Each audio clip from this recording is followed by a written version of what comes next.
EcoVend, well, it's a business we set up about a year ago, so it's to do with reverse vending machines, and really it's tackling the high amount of plastic bottles, metal cans that end up being discarded, ends up in our oceans, on our streets and so on.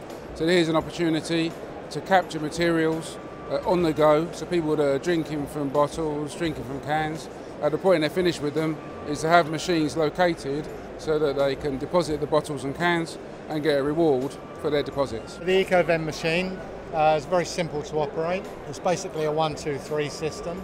It'll take plastic bottles and metal drinks cans, press the start button, door will open, deposit the can or the bottle into the machine. It'll scan the can or bottle. On the screen it'll tell you what's gone through the machine. Press finish when you've deposited, print ticket, and the ticket will come out with a unique transaction number, and all of the details of that transaction is stored on a platform. We think within sort of 6 months we'll have a system that will have either its own app, which we're working on, but over and above that it will link with Apple Wallet and Google Pay.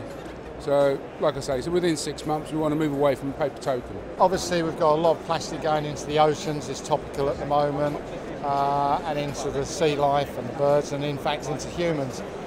The more plastic that we can recycle, take out of that waste stream, is going to be beneficial to everyone. When these machines become prevalent in the UK, obviously the collection systems will be collecting the plastic bottles and making them back into plastic bottles. It's a closed loop system, and the same with the cans. With these machines, normally if you look at competitors' machines, there's a cost of acquisition, so they can be bought outright or leased over a period of time.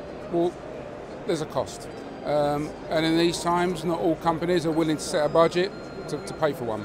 So with the advertising potential via the large screen and also the large 2-lit side panels, really it lends itself as an opportunity for drinks makers or for any large company that wants to align themselves to a product which is extremely progressive from an environmental perspective. We've installed these machines into applications where there are children, and it's really good to reinforce with them the importance of our wildlife, natural habitats, and how this kind of pollution is really damaging them. Aside from that, companies such as drinks makers are really interested in using that advertising space to promote their products and paying for the privilege. And if they know they can promote their brand whilst providing a real useful service to the community, then that's something they want to do.